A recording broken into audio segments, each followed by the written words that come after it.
ਸਤਿ ਸ਼੍ਰੀ ਅਕਾਲ, ਸਵਾਗਤ ਹੈ ਤੁਹਾਡਾ ਸਾਰਿਆਂ ਦਾ NRI ਵਰਡ ਦੇ ਵਿੱਚ। ਕੈਨੇਡਾ ਤੋਂ ਕੋਵਿਡ-19 ਅਪਡੇਟਸ ਦੇ ਨਾਲ ਮੈਂ ਰੁਪਿੰਦਰ ਇੱਕ ਵਾਰੀ ਫਿਰ ਤੋਂ ਹਾਜ਼ਰ ਹਾਂ। ਕੈਨੇਡਾ ਵਿੱਚ ਕੋਵਿਡ-19 ਕੇਸਿਸ ਦਾ ਅੰਕੜਾ 78,000 ਤੋਂ ਉੱਪਰ ਹੋ ਚੁੱਕਾ ਹੈ। ਇਸ ਦੇ ਨਾਲ ਹੀ ਕੈਨੇਡਾ US ਬਾਰਡਰ ਰੈਸਟ੍ਰਿਕਸ਼ਨਸ ਨੂੰ ਇੱਕ ਵਾਰੀ ਫਿਰ ਵਧਾ ਦਿੱਤਾ ਗਿਆ ਹੈ। ਹੋਰ ਕੀ ਕੁਝ ਹੈ ਖਾਸ, ਆਓ ਪਾਉਂਦੇ ਹਾਂ ਇੱਕ ਨਜ਼ਰ NRI ਵਰਡ ਦੇ ਵਿੱਚ। ਕੋਵਿਡ-19 ਰਿਸਪੌਂਸ ਲਈ ਪ੍ਰਾਈਮ ਮਿਨਿਸਟਰ ਜਸਟਿਨ ਟਰੂਡੋ ਨੇ ਅਜੇ ਇੱਕ ਵਾਰੀ ਫਿਰ ਤੋਂ ਨੇਸ਼ਨ ਨੂੰ ਐਡਰੈਸ ਕੀਤਾ ਅਤੇ ਇਹ ਜਾਣਕਾਰੀ ਦਿੱਤੀ ਕਿ ਕੈਨੇਡਾ US ਬਾਰਡਰ ਰੈਸਟ੍ਰਿਕਸ਼ਨਸ ਵਿੱਚ ਇੱਕ ਵਾਰੀ ਫਿਰ ਤੋਂ ਵਾਧਾ ਕਰ ਦਿੱਤਾ ਗਿਆ ਹੈ। Canada and the United States have once again agreed to extend by 30 days the current measures in place along the border.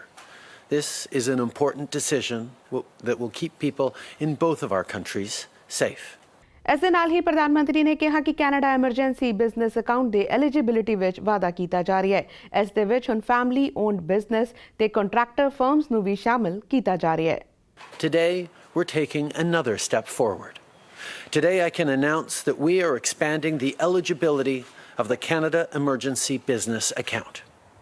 If you are the sole owner-operator of a business, if your business relies on contractors, or if you have a family-owned business and you pay employees through dividends, you will now qualify.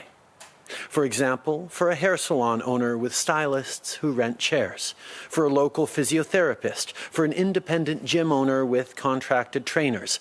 This is for you.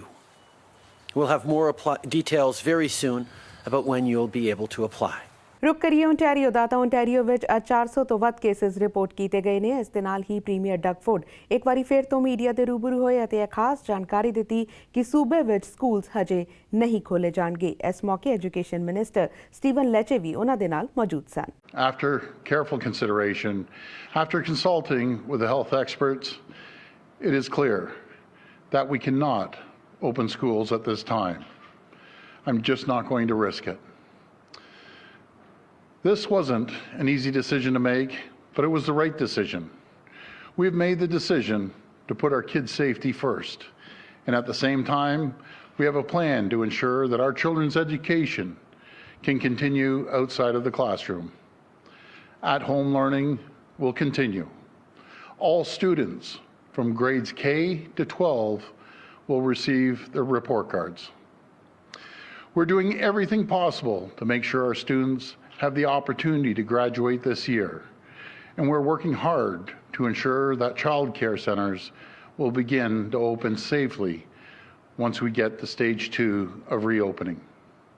We'll make sure we support parents returning to their jobs as workplaces are ready to reopen. I also know that many of our kids are eagerly awaiting to find out if they'll be able to go to camp this summer. I know many parents are looking for certainty when it comes to summer plans. So today, we're also providing an update on summer camps. Overnight camps will remain closed. Unfortunately, we just can't have camps with 500 kids living together right now. I know this will be tough for many kids who look forward to their overnight camps. But there's some good news. Based on the best advice of our health experts, as long as trends continue to improve, summer day camps will be allowed to open in July and August with strict, and I repeat, strict public health measures in place. Premier Ford gave me a clear mandate to do whatever it takes to keep students safe. And that is why in this province we closed schools, the first in this country. It is why today, following the advice of the Chief Medical Officer of Health, that public and private schools will remain closed until the end of June. We will act to keep students safe. Nous prendrons des mesures pour veiller à la sécurité des élèves. Our plan is about ensuring students remain safe from COVID-19 and ensure that they remain learning while at home. As students remain home, we've strengthened our Learn at Home program and our expectations. We want to recognize those educators who have stepped up to support students. And I know many parents and some students have also been clear to government that they want to see this type of support being more consistent. It's why we continue to insist on the standardization of live dynamic learning, also known as synchronous learning, to help give your children a sense of community with their educators and their friends. I've also seen firsthand how powerful this interaction can be. In this tough circumstance, we have to give students that sense of community, that face-to-face, real-time experience where teachers interact by voice and video with their students. The opportunity to see their peers, to challenge assumptions, to learn new skills using the best technology available to us. It makes the difference. Now, during this closure period, we've also taken action by leveraging supports and the ingenuity of nonprofits and businesses through the Ontario Together initiative. 34 approved initiatives to enhance support for students, to provide free access to new learning resources, and to deliver reliable internet connectivity. Low-cost, high-impact solutions that have been identified and negotiated to support school boards on their important work. We're also scaling up our summer learning program. Although schools will remain closed for the remainder of the 2019-20 school year, more students than ever before will enjoy greater opportunities to learn and earn valuable credits through our new, robust Ontario Summer Learning Plan. ਤੇ Ontario ਸੂਬੇ ਵੱਲੋਂ economy ਨੂੰ reopen ਕਰਨ ਅਤੇ ਹਜੇ schools ਨਾ ਖੋਲੇ ਜਾਣ ਦੇ ਫੈਸਲੇ ਸੰਬੰਧੀ ਗੱਲਬਾਤ ਕਰਦੇ ਹਾਂ ਐਮਪੀਪੀ ਅਮਰਜੋਤ ਸੰਧੂ ਦੇ ਨਾਲ। ਸਤਿ ਸ਼੍ਰੀ ਅਕਾਲ ਅਮਰਜੋਤ ਜੀ, ਬਹੁਤ-ਬਹੁਤ ਧੰਨਵਾਦ ਪੀਟੀਸੀ ਦੇ ਨਾਲ ਜੁੜਨ ਦੇ ਲਈ।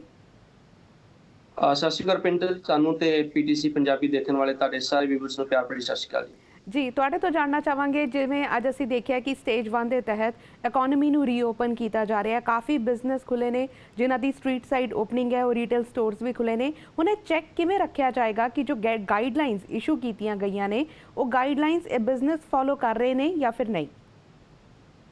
ਹਾਂ, ਜਿੱਦਾਂ ਤੁਸੀਂ ਜਾਣਦੇ ਆ ਜੀ, ਪ੍ਰੀਮੀਅਰ ਸਾਡੇ ਜਿਹੜੇ ਡਕਫੋਰਡ ਸਾਹਿਬ ਉਹਨਾਂ ਨੇ 2 ਵੀਕ ਪਹਿਲਾਂ ਅਨਾਉਂਸਮੈਂਟ ਕੀਤੀ ਸੀ ਕਿ ਆਪਾਂ ਦੇਖ ਰਹੇ ਹਾਂ ਕਿ ਜਿਹੜੇ ਅੰਟੇਰੀਓ ਦੇ ਲੋਕਾਂ ਨੇ ਜਿਹੜੀਆਂ ਪਬਲਿਕ ਹੈਲਥ ਜਿਹੜੇ ਮੈਜਰਸ ਆਪਣੇ ਪਬਲਿਕ ਹੈਲਥ ਜਿਹੜੇ ਅਫੀਸ਼ੀਅਲਸ ਉਹਨਾਂ ਦੀ ਐਡਵਾਈਸ ਫੋਲੋ ਕੀਤੀ ਹੈ, ਤਾਂ ਆਪਾਂ ਦੇਖ ਰਹੇ ਸੀ ਕੇਸਿਸ ਜਿਹੜੇ ਆ ਡਿਕਲਾਈਨ ਵੱਲ ਜਾ ਰਹੇ ਆ। ਤੇ ਨਾਲ ਦੀ ਨਾਲ ਪ੍ਰੀਮੀਅਰ ਨੇ ਕਿਹਾ ਸੀ ਕਿ ਹੁਣ ਟਾਈਮ ਆ ਗਿਆ ਕਿ ਆਪਾਂ ਇਕਨੋਮੀ ਨੂੰ ਜਿਹੜਾ ਵਾ ਓਪਨ ਕਰੀਏ, ਬਿਜ਼ਨਸ ਜਿਹੜੇ ਉਹਨਾਂ ਨੂੰ ਓਪਨ ਕਰੀਏ, ਬਟ ਇਨ ਅ ਰਿਸਪੌਂਸਿਬਲ ਵੇ, ਕਿ ਕੋਈ ਜਲਦਬਾਜ਼ੀ ਨਾ ਕੀਤੀ ਜਾਵੇ ਕਿ ਜਿਹੜੀ ਆਪਾਂ ਸਾਰੀ ਮਿਹਨਤ ਕੀਤੀ ਆ ਜਿਹੜੀ ਉਹ ਮਿਹਨਤ ਆਪਣੀ ਜਿਹੜੀ ਬੇਕਾਰ ਜਾਵੇ। ਤਾਂ ਸੋ ਗਵਰਨਮੈਂਟ ਜਿਹੜੀ ਹੈ ਰਿਸਪੌਂਸਿਬਲੀ ਜਿਹੜੇ ਆ ਸਾਰੇ ਬਿਜ਼ਨਸ ਜਿਹੜੇ ਆ ਉਹਨਾਂ ਨੂੰ ਓਪਨ ਕਰਨ ਦੀ ਗੱਲ ਕਰ ਰਹੀ ਆ।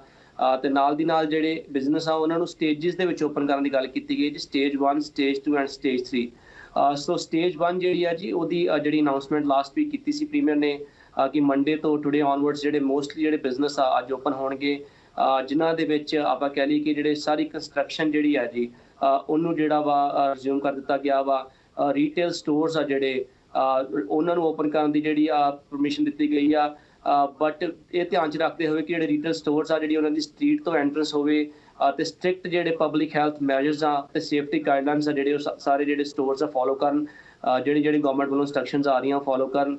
ਨਾਲ ਦੀ ਨਾਲ ਹੋਰ ਜਿਹੜੇ ਮਰੀਨਾਸ ਜਿਹੜੇ ਆ ਜੀ ਗੋਲਫ ਕੋਰਸਿਸ ਆ, ਆਪਣੇ ਨੈਸ਼ਨਲ ਪ੍ਰੋਵਿੰਸ਼ੀਅਲ ਪਾਰਕਸ ਆ ਜਿਹੜੇ ਉਹ ਵੀ ਨਾਲ ਦੀ ਨਾਲ ਓਪਨ ਕੀਤੇ ਗਏ ਸੀ। ਕਾਫੀ ਜਿਹੜੇ ਸੈਂਟਰਸ ਆ ਜਿਹੜੇ ਹੈਲਥ ਸੈਂਟਰਸ ਆ ਉਹ ਜਿਹੜੇ ਓਪਨ ਕੀਤੇ ਗਏ ਨਾਲ ਦੀ ਨਾਲ। ਬਟ ਪ੍ਰੀਮੀਅਰ ਨੇ ਵੀ ਕਿਹਾ ਕਿ ਜਿਹੜੇ ਕੇਸਿਸ ਅਸੀਂ ਮੋਨੀਟਰ ਕਰ ਰਹੇ ਹਾਂ ਤੇ ਆਉਣ ਵਾਲੇ ਸਮੇਂ ਦੇ ਵਿੱਚ ਜਿਹੜਾ ਅਸੀਂ ਇਹ ਵੀ ਚੀਜ਼ ਦੇਖਾਂਗੇ ਜੇ ਕੇਸਿਸ ਜਿਹੜੇ ਡਿਕਲਾਈਨ ਵੱਲ ਜਾ ਰਹੇ ਆ ਤੇ ਹੋਰ ਜਿਹੜੇ ਬਿਜ਼ਨਸ ਆ ਜੀ ਉਹਨਾਂ ਨੂੰ ਵੀ ਓਪਨ ਕਰਨ ਦੀ ਪਰਮਿਸ਼ਨ ਦਿੱਤੀ ਜਾਊਗੀ। ਜੇ ਕੇਸਿਸ ਜਿਹੜੇ ਦੁਬਾਰਾ ਪੀਕ ਵੱਲ ਜਾ ਰਹੇ ਆ ਤੇ ਹੋ ਸਕਦਾ ਜਿਹੜੇ ਬਿਜ਼ਨਸ ਅੱਜ ਓਪਨ ਕੀਤੇ ਗਏ ਆ ਉਹਨਾਂ ਨੂੰ ਕੱਲ੍ਹ ਨੂੰ ਜਿਹੜਾ ਦੁਬਾਰਾ ਬੰਦ ਕਰ ਦਿੱਤਾ ਜਾਵੇ। ਸੋ ਕਲੋਜ਼ਲੀ ਜਿਹੜੀ ਗਵਰਨਮੈਂਟ ਹੈ ਜੀ ਮੋਨੀਟਰ ਕਰ ਰਹੀ ਹੈ ਸਾਰੀ ਸਿਚੁਏਸ਼ਨ ਨੂੰ ਤੇ ਸਾਰੀ ਸਿਚੁਏਸ਼ਨ ਦੇਖਦੇ ਜਿਹੜੇ ਆ ਆਉਣ ਵਾਲੇ ਦਿਨਾਂ ਦੇ ਵਿੱਚ ਜਿਹੜੇ ਹੋਰ ਫੈਸਲੇ ਲੈ ਜਾਣਗੇ।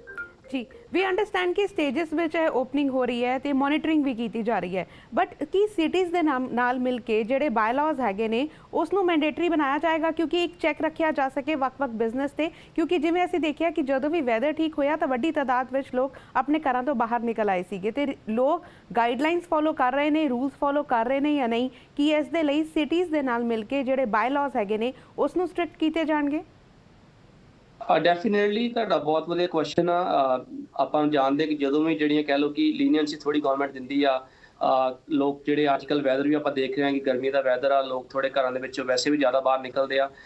ਬਟ ਜਿਹੜੀ ਗਵਰਨਮੈਂਟ ਆ ਜੀ ਪ੍ਰੋਵਿੰਸ਼ੀਅਲ ਗਵਰਨਮੈਂਟ ਆ, ਜਿਸ ਤਰ੍ਹਾਂ ਤੁਸੀਂ ਕਿਹਾ ਕਿ ਮਿਊਨਿਸਪਲ ਗਵਰਨਮੈਂਟ ਦੇ ਨਾਲ ਮਿਲ ਕੇ ਬਿਲਕੁਲ ਚੀਜ਼ ਵੱਲ ਧਿਆਨ ਰੱਖ ਰਹੀ ਹੈ ਕਿ ਜਿਹੜੇ ਲੋਕ ਆ ਜਿਹੜੇ ਪਬਲਿਕ ਹੈਲਥ ਮੈਜਰਸ ਆ ਜਿਹੜੇ ਉਹ ਫੋਲੋ ਕਰਨ, ਜਿਹੜੀਆਂ ਸਟ੍ਰਿਕਟ ਗਾਈਡਲਾਈਨਸ ਜਿਹੜੀਆਂ ਵਾ ਚਾਹੇ ਸੋਸ਼ਲ ਡਿਸਟੈਂਸਿੰਗ ਦੀ ਆ ਚਾਹੇ ਹੋਰ ਜਿਹੜੀ ਗਾਈਡਲਾਈਨਸ ਜਿਹੜੀਆਂ ਕੀਤੀਆਂ ਕਿ ਆਪਾਂ 5 ਬੰਦਿਆਂ ਤੋਂ ਬਾਅਦ ਗੈਦਰਿੰਗ ਨਹੀਂ ਕਰ ਸਕਦੇ, ਉਹ ਜਿਹੜੀਆਂ ਲੋਕ ਫੋਲੋ ਕਰਦੇ ਹੋਣ। ਤੇ ਨਾਲ ਦੀ ਨਾਲ ਸਟੋਰਸ ਦੇ ਉੱਪਰ ਵੀ ਜਿਹੜੇ ਬਾਇਲਾ ਆਫਿਸਰਸ ਆ ਜੀ ਲਗਾਤਾਰ ਜਿਹੜਾ ਉਹਨਾਂ ਦਾ ਕਹਿ ਲਓ ਕਿ ਉਹ ਆਪਣਾ ਚੈੱਕ ਕਰ ਰਿਹਾ ਕਿ ਜਿਹੜੇ ਸਟੋਰਸ ਆ ਪਿੱਛੇ ਦੇ ਗਰੋਸਰੀ ਸਟੋਰ ਇੱਕ ਬਰੈਂਪਟਨ ਦੇ ਵਿੱਚ ਉਹਨੂੰ ਕਾਫੀ ਫਾਈਨ ਵੀ ਕੀਤਾ ਗਿਆ ਕਿਉਂਕਿ ਜਿਹੜੇ ਗਾਈਡਲਾਈਨਸ ਹੈਲਥ ਗਾਈਡਲਾਈਨਸ ਉਹ ਫੋਲੋ ਨਹੀਂ ਕਰ ਰਹੇ। ਸੋ ਗਵਰਨਮੈਂਟ ਜਿਹੜੀ ਆ ਇਹ ਕਲੋਜ਼ਲੀ ਮੋਨੀਟਰ ਕਰ ਰਹੀ ਆ working with the municipal government ਕਿ ਜਿਹੜੇ ਸਾਰੇ ਸਟੋਰਸ ਆ ਉਹ ਜਿਹੜੀਆਂ ਹੈਲਥ ਗਾਈਡਲਾਈਨਸ ਆ ਸੇਫਟੀ ਮੈਜਰ ਜਿਹੜੇ ਗਵਰਨਮੈਂਟ ਵੱਲੋਂ ਅਨਾਉਂਸ ਕੀਤੇ ਗਏ ਫੋਲੋ ਕਰਦੇ ਹੋਣ। ਜੀ ਸਕੂਲਸ ਦੀ ਗੱਲ ਕਰੀਏ ਤਾਂ ਜਿਵੇਂ ਅੱਜ ਅਨਾਉਂਸਮੈਂਟ ਹੋਈ ਹੈ ਕਿ ਸਕੂਲਸ ਇਸ ਸੈਸ਼ਨ ਵਿੱਚ ਓਪਨ ਨਹੀਂ ਹੋਣਗੇ ਬਟ ਰਿਪੋਰਟ ਕਾਰਡਸ ਇਸ਼ੂ ਹੋਣਗੀਆਂ। ਸਕੂਲਸ ਦੀ ਖਾਸ ਤੌਰ ਤੇ ਗੱਲ ਕਰੀਏ ਤਾਂ ਕੀ ਜਿਹੜੀ ਹੁਣ ਲਰਨਿੰਗ ਚੱਲ ਰਹੀ ਸੀ ਉਸ ਨੂੰ ਅੱਗੇ ਲੈਵਲ ਤੱਕ ਲੈ ਜਾਇਆ ਜਾਏਗਾ, ਜਿਹੜਾ ਹੁਣ ਕਿਉਂਕਿ ਕਈ ਜਗ੍ਹਾ ਨਵੇਂ ਟੌਪਿਕਸ ਇੰਟਰੋਡਿਊਸ ਨਹੀਂ ਹੋਏ ਸੀਗੇ, ਵੇਟ ਕੀਤੀ ਜਾ ਰਹੀ ਸੀ ਕਿ ਉਸ ਨੂੰ ਹੁਣ ਇੰਟਰੋਡਿਊਸ ਕੀਤਾ ਜਾਏਗਾ ਤੇ ਟੀਚਰਸ ਵੀ ਹੁਣ ਲਗਾਤਾਰ ਵਲੰਟੀਅਰ ਕਰਦੀਆਂ ਰਹਿਣਗੀਆਂ ਲੌਂਗ ਟਰਮ ਕੇਅਰ ਹੋਮਸ ਵਿੱਚ ਜਿਵੇਂ ਪਹਿਲਾਂ ਚੱਲ ਰਿਹਾ ਸੀ। हाँ जी बिल्कुल, जिद्दां तुसीं जानदे कि साडे जिहड़े एजुकेशन मिनिस्टर आ उन्हां ने पिछे जे भी जदों प्रैस कॉन्फ्रेंस होई थी उहदे विच भी साडे इवन प्रीमियर ने भी गल मैंशन कीती सी कि स्कूल असीं उन्नी देर तक ओपन नहीं करांगे ਜਦੋਂ तक सानूं लगदा नहीं कि ਜਿਹੜੇ केसिस ਜਿਹੜੇ डिक्लाइन ਵੱਲ ਜਾ ਰਹੇ ਆ, ਕਿਉਂਕਿ ਸਕੂਲ ਦੇ ਵਿੱਚ ਆਪਾਂ ਦੇਖਦੇ ਹਾਂ ਕਿ ਬੱਚੇ ਜਿਹੜੇ ਛੋਟੇ ਆ ਉਹਨਾਂ ਦੀ ਗੈਦਰਿੰਗ ਵੀ ਕਾਫੀ ਹੁੰਦੀ ਆ ਤੇ ਬੱਚਿਆਂ ਨੂੰ ਜਿਹੜੇ ਆਪਾਂ ਜਿਹੜੇ ਕਹਿ ਲਓ ਕਿ ਸੋਸ਼ਲ ਡਿਸਟੈਂਸਿੰਗ ਜਿਹੜੀ ਸਮਝਾਉਣੀ ਕਈ ਵਾਰ ਡਿਫਿਕਲਟ ਹੁੰਦੀ ਆ। ਸੋ ਅੱਜ ਸਾਡੀ ਗਵਰਨਮੈਂਟ ਨੇ ਜਿਹੜੀ ਅਨਾਉਂਸਮੈਂਟ ਕੀਤੀ ਕਿ ਜਿਹੜੇ ਸਕੂਲ ਆ ਜੀ ਉਹ ਸੈਪਟੈਂਬਰ ਤੱਕ ਬੰਦ ਰਹਿਣਗੇ। ਸੈਪਟੈਂਬਰ ਤੱਕ ਜਿਹੜੀ ਗਵਰਨਮੈਂਟ ਆ ਕਲੋਜ਼ਲੀ ਮੋਨੀਟਰ ਕਰੂਗੀ ਕਿ ਕਿੱਦਾਂ ਜਿਹੜੇ ਕੇਸਿਸ ਜਿਹੜੇ ਆ ਡਿਕਲਾਈਨ ਵੱਲ ਜਾ ਰਹੇ ਆ ਤੇ ਸੈਪਟੈਂਬਰ ਵਿੱਚ ਜਦੋਂ ਸਕੂਲ ਵਾਪਸ ਆਉਣਗੇ ਜੀ ਗਵਰਨਮੈਂਟ ਇਹ ਵੀ ਨਾਲ ਦੀ ਨਾਲ ਮੇਕ ਸ਼ੋਰ ਕਰੂਗੀ ਜਿਹੜੇ ਸਟ੍ਰਿਕਟ ਜਿਹੜੇ ਪਬਲਿਕ ਮੈਜਰਸ ਆ ਤੇ ਹੈਲਥ ਗਾਈਡਲਾਈਨਸ ਜਿਹੜੀਆਂ ਵਾ ਉਹ ਸਾਰੇ ਸਕੂਲ ਫੋਲੋ ਕਰਨ ਤੇ ਤਾਂ ਹੀ ਸਕੂਲ ਜਿਹੜੇ ਆ ਜੀ ਓਪਨ ਕੀਤੇ ਜਾਣਗੇ। ਜਿੱਦਾਂ ਤੁਸੀਂ ਮੈਂਸ਼ਨ ਕੀਤਾ ਕਿ ਜਿਹੜਾ ਆਨਲਾਈਨ ਲਰਨਿੰਗ ਜਿਹੜਾ ਟੂਲ ਸਾਡੀ ਗਵਰਨਮੈਂਟ ਨੇ ਪਿਛਲੇ 2 ਮਹੀਨੇ ਤੋਂ ਚੱਲ ਰਿਹਾ, ਕਾਫੀ ਸਟੂਡੈਂਟਸ ਜਿਹੜੇ ਆ ਵੀ ਐਡਵਾਂਟੇਜ ਲੈ ਰਹੇ ਆ। ਉਹ ਜਿਹੜਾ ਲਰਨਿੰਗ ਟੂਲ ਆ ਜੀ ਉਹਨੂੰ ਕੰਟੀਨਿਊ ਰੱਖਿਆ ਜਾਊਗਾ। ਹੁਣ ਨਾਲ ਦੀ ਨਾਲ ਜਿਹੜਾ ਸਮਰ ਲਰਨਿੰਗ ਪਲਾਨ ਜਿਹੜਾ ਵਾ ਗਵਰਨਮੈਂਟ ਵੱਲੋਂ ਇੱਕ ਉਹ ਵੀ ਜਿਹੜਾ ਇੰਟਰੋਡਿਊਸ ਕੀਤਾ ਗਿਆ ਸੀ ਉਹ ਵੀ ਜਿਹੜਾ ਨਾਲ ਦੀ ਨਾਲ ਚੱਲੂਗਾ। ਸੋ ਸਮਰ ਕੈਂਪਸ ਜਿਹੜੇ ਪ੍ਰੀਮੀਅਰ ਨਾਲ ਕਿਹਾ ਕਿ ਸਮਰ ਕੈਂਪਸ ਜਿਹੜੇ ਆ ਉਹ ਵੀ ਤੁਸੀਂ ਕਹਿ ਲਓ ਕਿ ਜੁਲਾਈ ਤੇ ਅਗਸਤ ਦੇ ਵਿੱਚ ਜਿਹੜੇ ਓਪਨ ਹੋ ਸਕਦੇ ਆ। ਬਟ ਬਕਾਇਦਾ ਕਿ ਜਿਹੜੇ ਸਾਰੇ ਜਿਹੜੇ ਸਮਰ ਕੈਂਪਸ ਜਿਹੜੇ ਹੈਗੇ ਆ ਉਹ ਪ੍ਰੋਪਰ ਜਿਹੜੀਆਂ ਗਾਈਡਲਾਈਨਸ ਆ ਫੋਲੋ ਕਰਨ। ਤੇ ਹੋਰ ਦੇਖੋ ਸਾਡੀ ਗਵਰਨਮੈਂਟ ਕੋਸ਼ਿਸ਼ ਕਰ ਰਹੀ ਹੈ ਕਿ ਬੱਚਿਆਂ ਨੂੰ ਜਿਹੜੇ ਘਰ ਦੇ ਵਿੱਚ ਰਿਸੋਰਸਿਸ ਜਿਹੜੇ ਸਾਰੇ ਪ੍ਰੋਵਾਈਡ ਕਰੇ ਜਾਣ। 200,000 ਜਿਹੜੀਆਂ ਟੈਬਲੇਟਸ ਆ ਉਹ ਗਵਰਨਮੈਂਟ ਨੇ ਪ੍ਰੋਵਾਈਡ ਕੀਤੀਆਂ ਵਿਦ ਫ੍ਰੀ ਇੰਟਰਨੈਟ ਜਿਹੜੇ ਕਿ ਸਟੂਡੈਂਟਸ ਜਿਹੜੇ ਘਰ ਬੈਠੇ ਆਪਣਾ ਪੜ੍ਹ ਸਕਣ। ਨਾਲ ਦੀ ਨਾਲ ਟੀਚਰਸ ਜਿਹੜੇ ਉਹ ਵੀ ਕਾਫੀ ਬੱਚਿਆਂ ਦੀ ਸਪੋਰਟ ਕਰ ਰਹੇ ਆ। ਸੋ ਇਹ ਜਿਹੜਾ ਜੀ ਕੋਰਸ ਜਿਹੜੇ ਆ ਬੱਚੇ ਜਿਹੜੇ ਆਪਣੇ ਘਰ ਦੇ ਵਿੱਚ ਬੈਠਣਗੇ ਲਗਾਤਾਰ ਜਿਹੜੀ ਆ ਪੜ੍ਹਾਈ ਜਿਹੜੀ ਆ ਜੂਨ ਦੇ ਮਹੀਨੇ ਤੱਕ ਜਿਹੜੀ ਚੱਲਦੀ ਰਹੂਗੀ ਤੇ ਜੂਨ ਦੇ ਵਿੱਚ ਜਿਹੜਾ ਸਮਰ ਲਰਨਿੰਗ ਪਲਾਨ ਜਿਹੜਾ ਜੀ ਉਹ ਦੁਬਾਰਾ ਇੰਟਰੋਡਿਊਸ ਕੀਤਾ ਜਾਊਗਾ। ਜੀ ਬਹੁਤ ਬਹੁਤ ਸ਼ੁਕਰੀਆ ਪੀਟੀਸੀ ਦੇ ਨਾਲ ਗੱਲਬਾਤ ਕਰਨ ਲਈ। Thank you so much. Thank you. NRI world ਵਿੱਚ ਫਿਲਹਾਲ ਸਮਾਂ ਹੋ ਗਿਆ ਇੱਕ ਬ੍ਰੇਕ ਦਾ। ਬ੍ਰੇਕ ਤੋਂ ਬਾਅਦ ਸਾਡੀ ਇਹ ਖਾਸ ਪੇਸ਼ਕਸ਼ ਜਾਰੀ ਰਹੇਗੀ, ਤੁਸੀਂ ਬਣੇ ਰਹੋ ਸਾਡੇ ਨਾਲ।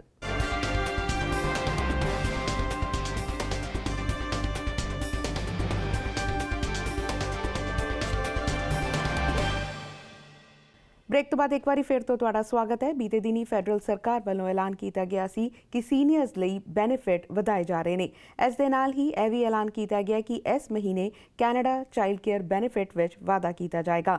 ਜ਼ਿਆਦਾ ਜਾਣਕਾਰੀ ਲਈ ਗੱਲਬਾਤ ਕਰਦੇ ਹਾਂ ਮੈਂਬਰ ਪਾਰਲੀਮੈਂਟ ਰਮੇਸ਼ ਸੰਘਾ ਦੇ ਨਾਲ। ਸਤਿ ਸ਼੍ਰੀ ਅਕਾਲ ਰਮੇਸ਼ ਸੰਘਾ ਜੀ, ਪੀਟੀਸੀ ਨਾਲ ਜੁੜਨ ਲਈ ਤੁਹਾਡਾ ਬਹੁਤ-ਬਹੁਤ ਧੰਨਵਾਦ। ਸਤਿ ਸ਼੍ਰੀ ਅਕਾਲ ਪੀਟੀਸੀ ਸੁਣਨ ਵਾਲੇ ਤੇ ਸਾਰਿਆਂ ਦਰਸ਼ਕਾਂ ਨੂੰ ਬਹੁਤ-ਬਹੁਤ ਪਿਆਰ ਭਰੀ ਸਤਿ ਸ਼੍ਰੀ ਅਕਾਲ। ਨਾਲ ਹੀ ਤੁਹਾਨੂੰ ਸਾਰੀ ਟੀਮ ਨੂੰ ਵੀ ਬਹੁਤ-ਬਹੁਤ ਪਿਆਰ ਭਰੀ ਸਤਿ ਸ਼੍ਰੀ ਅਕਾਲ ਜੀ। ਤੁਹਾਡੇ ਤੋਂ ਜਾਣਨਾ ਚਾਹਾਂਗੇ ਹਾਊਸ ਆਫ ਕਾਮਨਸ ਦੀ ਜਿਹੜੀ ਵਰਚੁਅਲ ਸਿਟਿੰਗ ਚੱਲ ਰਹੀ ਹੈ, ਟਿਊਜ਼ਡੇ ਤੇ ਥਰਸਡੇ ਵਰਚੁਅਲ ਸਿਟਿੰਗ ਹੁੰਦੀ ਹੈ। ਅੱਜ ਦੀ ਜਿਹੜੀ ਸਿਟਿੰਗ ਹੋਈ ਹੈ ਕੀ ਕੁਝ ਖਾਸ ਰਿਹਾ ਅੱਜ ਦੀ ਸਿਟਿੰਗ ਦੇ ਵਿੱਚ? ਅੱਜ ਦੀ ਜਿਹੜੀ ਸੀ ਨਾ ਵਰਚੁਅਲ ਮੀਟਿੰਗ ਇਹਦੇ ਵਿੱਚ ਕਾਫੀ ਗਰਮ ਮੁੱਦੇ ਉੱਠੇ ਆ ਜਿਨ੍ਹਾਂ ਤੇ ਬਹਿਸ ਚੱਲਦੀ ਸੀ ਤੇ ਇਹ ਮੰਗਲਵਾਰ ਤੇ ਵੀਰਵਾਰ ਦੋਨੋਂ ਚੱਲਦੀ। ਮੈਂ ਵੀ ਉਹਦੀ ਕਮੇਟੀ ਦੇ ਵਿੱਚ ਮੈਂਬਰ ਆ, ਕੋਵਿਡ ਕਮੇਟੀ ਦਾ, ਤੇ ਬੜਾ ਚੰਗਾ ਲੱਗਦਾ ਜੀ। ਬੇਸ਼ੱਕ ਹੈ ਤਾਂ ਇਹ ਵਰਚੁਅਲ ਹੈ ਪਰ you feel yourself you are involved into the process. ਤੇ ਇਹਦੇ ਵਿੱਚ ਵੱਡਾ ਮੇਨ ਜਿਹੜੇ ਸੀ ਜੀ ਉਹ ਇੱਕ ਤਾਂ ਇਹ ਸੀਗਾ ਜਿਹੜਾ ਲੈਂਡਲੋਰਡ ਟੈਨੈਂਟ ਦੇ ਜਿਹੜਾ ਹੈਗਾ ਰੈਂਟ ਦੀ ਬੈਨੀਫਿਟ ਦਿੱਤੀ ਗਈ ਸੀ, ਅਸਿਸਟੈਂਸ। ਉਹਦੇ ਚ ਲੈਂਡਲੋਰਡ ਨੇ ਤੇ ਉੱਤੇ ਜ਼ਿਆਦਾ ਪੈ ਰਿਹਾ, ਉਦੋਂ ਤੁਸੀਂ ਕੀ ਕਰ ਰਹੇ, what changes you are going to bring it. ਉਹਦੇ ਵਾਸਤੇ ਇਹੀ ਸੀ ਕਿ ਪ੍ਰੋਵਿੰਸ਼ੀਅਲ ਮੁੱਦਾ ਆ, ਨਾਲ ਪ੍ਰੋਵਿੰਸ਼ੀਅਲ ਇਨਵੋਲਵਡ ਆ। ਵੈਸੇ ਇਹੀ ਕਿ ਫੈਡਰਲੀ ਇਹ ਸੋਚਿਆ ਗਿਆ ਸੀ ਕਿ ਇਹਦਾ ਫਾਇਦਾ ਬਹੁਤ ਹੋਊਗਾ ਦੋਨਾਂ ਨੂੰ ਹੀ। ਦੋਨੋਂ ਵੱਡੇ ਬਿਜ਼ਨਸ ਆ ਜਿਹੜੇ ਟੈਨੈਂਟ ਹੈਗੇ ਉਹਨਾਂ ਨੂੰ ਵੀ ਹੋਊਗਾ, ਛੋਟੇ ਬਿਜ਼ਨਸ ਆਇਆਂ ਨੂੰ, ਔਰ ਜਿਹੜੇ ਲੈਂਡਲੋਰਡ ਹੈਗੇ ਆ ਉਹਨਾਂ ਨੂੰ ਵੀ ਇੱਕ ਤਰ੍ਹਾਂ ਦੀ ਕੁਛ ਨਾ ਕੁਛ ਰਾਹਤ ਮਿਲਦੀ ਰਹੂਗੀ। ਕੁਛ ਥੋੜਾ ਜਿਹਾ ਲੈਂਡਲੋਰਡ ਵੀ ਛੱਡਣਗੇ ਇਹਨਾਂ ਵਾਸਤੇ, ਟੈਨੈਂਟਸ ਵਾਸਤੇ। ਪਰ ਉਹਦਾ ਆਨਸਰ ਦੇ ਵਿੱਚ ਕੋਈ ਇਹ ਮੁੱਦਾ ਮਤਲਬ ਗਰਮ ਹੈ ਜੀ। ਇਹਦੇ ਵਿੱਚ ਦੇਖੋ ਕੋਈ ਨਾ ਕੋਈ ਰੈਜ਼ੋਲੂਸ਼ਨ ਤੇ ਲਿਆਉਣਾ ਹੀ ਪਊ ਨਾ ਅਖੀਰ ਨੂੰ। ਬਾਕੀ ਇਹ ਤੋਂ ਇਲਾਵਾ ਇਹਦੇ ਤੇ ਬਾਰਡਰ ਦੇ ਉੱਤੇ ਸੀਗਾ, US ਬਾਰਡਰ ਖੋਲ੍ਹਣ ਦੇ ਉੱਤੇ ਹੋਰ ਇੱਕ ਦੋ ਮੁੱਦੇ ਜਿੱਦਾਂ PPE ਜਿਹੜੇ ਵਾਪਸ ਚਲੇ ਗਏ ਉਹਨਾਂ ਤੇ ਵੀ ਸੀ। ਇੱਦਾਂ ਦੇ ਕਾਫੀ ਮੁੱਦੇ ਜਿਹੜੇ ਸੀ ਉਹ ਵਿੱਚ ਉਠਾਏ ਗਏ ਸੀ। ਜੀ ਜਿਵੇਂ ਕੈਨੇਡਾ US ਬਾਰਡਰ ਦੀ ਅਸੀਂ ਦੇਖਿਆ ਕਿ ਅੱਜ ਸਵੇਰੇ ਵੀ ਅਨਾਉਂਸਮੈਂਟ ਆਈ ਸੀ ਕਿ ਹਲੇ ਐਕਸਟੈਂਸ਼ਨ ਜਿਹੜੀ ਹੈਗੀ ਹੈ ਬੰਦ ਕਰਨ ਦੀ ਰੈਸਟ੍ਰਿਕਸ਼ਨਸ ਹੈਗੀਆਂ ਉਸ ਨੂੰ ਹੁਣ ਹੋਰ ਵਧਾ ਦਿੱਤਾ ਗਿਆ ਹੈ। ਪਰ ਜਿਵੇਂ ਸੂਬਿਆਂ ਵੱਲੋਂ ਆਪਣੀ ਇਕਨੋਮੀ ਨੂੰ ਖੋਲ੍ਹਿਆ ਜਾ ਰਿਹਾ ਹੈ ਤਾਂ ਕਿ ਸੂਬਿਆਂ ਦੇ ਪ੍ਰੀਮੀਅਰਸ ਦੀ ਡਿਜ਼ਾਇਰਸ ਨੂੰ ਵੇਖਦੇ ਹੋਏ ਹੀ ਇਹ ਜਿਹੜੀ ਐਕਸਟੈਂਸ਼ਨ ਹੈਗੀ ਹੈ ਵਧਾਈ ਗਈ ਹੈ, ਰੈਸਟ੍ਰਿਕਸ਼ਨ ਵਧਾਈ ਗਈ ਹੈ। ਦੇਖੋ ਰਿਸਟ੍ਰਿਕਸ਼ਨ ਜਿਹੜੀ ਹੈ ਇਹਦੇ ਵਧਾਉਣ ਦਾ ਕਾਰਨ ਇੱਕ ਇਹ ਹੀ ਆ ਕਿ ਮੈਨੂੰ ਲੱਗਦਾ ਕਿ ਆਪਣੇ deputy prime minister Christy Freeland ਉਹ ਇੰਨੇ ਖੁਸ਼ ਨਹੀਂ ਹੈ ਕਿ ਆਪਾਂ ਛੇਤੀ ਦੇਣੀ ਹਲੇ ਇਹ ਬਾਰਡਰ ਖੋਲ ਦਿੱਤੇ ਜਾਣ ਤਾਂ ਜੋ ਥੋੜਾ ਜਿਹਾ ਇਹ ਤੇ ਕੰਟਰੋਲ ਜ਼ਿਆਦਾ ਰੱਖ ਕੇ, ਕਿਉਂਕਿ ਆਪਾਂ ਕਾਫੀ ਕੰਟਰੋਲ ਕਰ ਲਿਆ ਕੋਵਿਡ ਤੇ, ਜੇ ਆਪਾਂ ਇਦਾਂ ਹੀ ਕੰਟਰੋਲ 'ਚ ਰਹਿੰਦੇ ਆ ਹੁਣ ਇਹਨਾਂ ਨੂੰ ਜਿੰਨੀਆਂ ਇੰਸਟਰਕਸ਼ਨਾਂ ਆਉਂਦੀਆਂ ਵਧੀਆ ਜਿਹੜੇ ਐਕਸਪਰਟਸ ਹੈਗੇ ਸਾਇੰਸਦਾਨ ਹੈਗੇ ਆ ਤੇ ਜਾਂ ਡਾਟੇ ਤੋਂ ਪਤਾ ਲੱਗਦਾ ਵੀ ਆਪਾਂ ਇਹ ਕੰਮ ਕਰ ਸਕਦੇ ਇੰਨਾ ਕੁ ਨਹੀਂ, ਉਹਦੇ ਹਿਸਾਬ ਨਾਲ ਹਲੇ ਇਹ ਖੋਲ੍ਹਣ ਨੂੰ ਤਿਆਰ ਨਹੀਂ ਹੈ ਤੇ ਥੋੜੀ ਐਕਸਟੈਂਸ਼ਨ ਕਰ ਦਿੱਤੀ ਗਈ ਆ ਤੇ ਥੋੜਾ ਚੇਂਜਸ ਹੌਲੀ ਹੌਲੀ ਮੈਨੂੰ ਲੱਗਦਾ ਆਉਣਗੀਆਂ। ਹਾਂ ਜਦੋਂ ਇਹ ਖੁੱਲ ਗਿਆ ਬਾਰਡਰ ਖੁੱਲ ਗਿਆ ਇਹਨਾਂ ਇਕਨੋਮੀ ਤੇ ਕਾਫੀ ਫਰਕ ਪਊਗਾ, ਇਸ ਕੋਈ ਸ਼ੱਕ ਨਹੀਂ।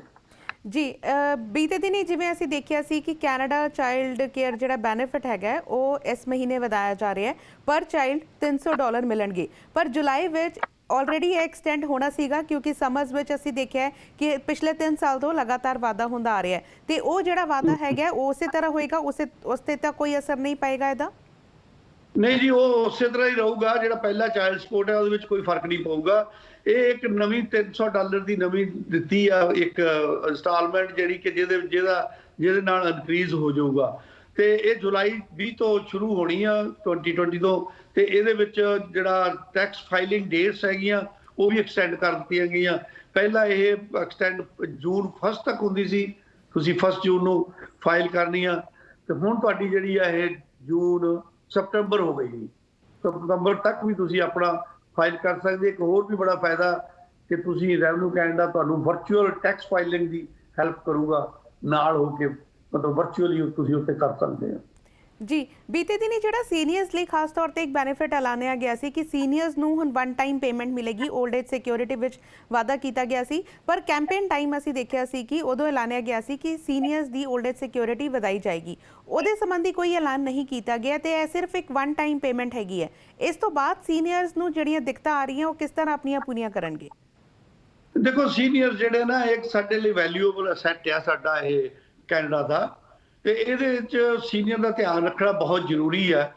ਆਮ ਤੌਰ ਤੇ ਪਹਿਲੇ ਇੱਕ ਇਨਕਰੀਮੈਂਟ ਹੋ ਚੁੱਕੀ ਆ, ਇੱਕ 1 ਟਾਈਮ ਪੇਮੈਂਟ ਪ੍ਰੋਵਿੰਸ ਨੇ ਵੀ ਦਿੱਤੀ ਆ ਜਿਹੜੀ ਫੈਡਰਲ ਦੇ ਨਾਲ ਮਿਲ ਕੇ ਸੀ, ਇੱਕ ਆਹ ਜਿਹੜੀ ਹੋਰ $300 ਦੀ ਰਿਲੀਜ਼ ਕੀਤੀ ਗਈ ਸੀ ਇਹ ਫੈਡਰਲ ਗਵਰਨਮੈਂਟ ਨੇ ਐਕਸਕਲੂਸਿਵਲੀ ਆਪਣੇ ਵੱਲੋਂ ਦਿੱਤੀ ਆ। ਇਹ ਇੱਕ ਰਿਲੀਫ ਇਹੋ ਜਿਹਾ ਰਿਲੀਫ ਹੈ ਜਿਹਦੇ ਨਾਲ ਕਿ ਪਤਾ ਹੈ ਸਾਨੂੰ ਕਿ ਜਿੱਦਾਂ ਬਾਕੀਆਂ ਨੂੰ ਸਾਰਿਆਂ ਨੂੰ ਲੋੜ ਆ ਕੋਵਿਡ ਕਰਕੇ ਇਸ ਵੇਲੇ, ਇਸ ਕਰਕੇ ਸੀਨੀਅਰਸ ਨੂੰ ਵੀ ਇਸ ਚੀਜ਼ ਦੀ ਕਾਫੀ ਲੋੜ ਆ, ਕਾਫੀ ਸੀਨੀਅਰਸ ਨੂੰ ਇਹਦੇ ਬਾਰੇ ਫਾਇਦਾ ਹੋਊਗਾ। $300 ਦੀ ਇੱਕ 1 ਟਾਈਮ ਇੰਸਟਾਲਮੈਂਟ ਜਾਣੀ ਉਹਦੇ ਨਾਲ ਕਾਫੀ ਫਾਇਦਾ ਹੁੰਦਾ ਤੇ ਦੇਖੋ ਦੋਨੋਂ ਮਿਲਾ ਕੇ $500 ਬਣ ਜਾਂਦੇ ਆ ਜਿਹੜੇ ਕਿ ਕਾਫੀ ਹੈਗੇ ਆ। ਇੱਕ ਇਸ ਵੇਲੇ ਦੀ ਹੈਲਪ ਇਹਦੇ ਵਿੱਚ ਮਿਲਦੀ ਉਹਨਾਂ ਨੂੰ ਸੀਨੀਅਰਸ ਨੂੰ। ਜੀ ਸੰਗਤ ਜੀ, ਸਾਡੇ ਨਾਲ ਜੁੜਨ ਲਈ ਬਹੁਤ-ਬਹੁਤ ਧੰਨਵਾਦ। ਸੋ ਅੱਜ ਦੇ ਲਈ NRI ਵਰਡ ਵਿੱਚ ਬਸ ਇੰਨਾ ਹੀ। ਫਿਲਹਾਲ ਸਾਨੂੰ ਦਿਓ ਇਜਾਜ਼ਤ। ਤੁਸੀਂ ਰੱਖੋ ਆਪਣਾ ਖਿਆਲ ਤੇ ਦੇਸ਼ ਦੁਨੀਆ ਦੀਆਂ ਖਬਰਾਂ ਲਈ ਬਣੇ ਰਹੋ PTC ਦੇ ਨਾਲ।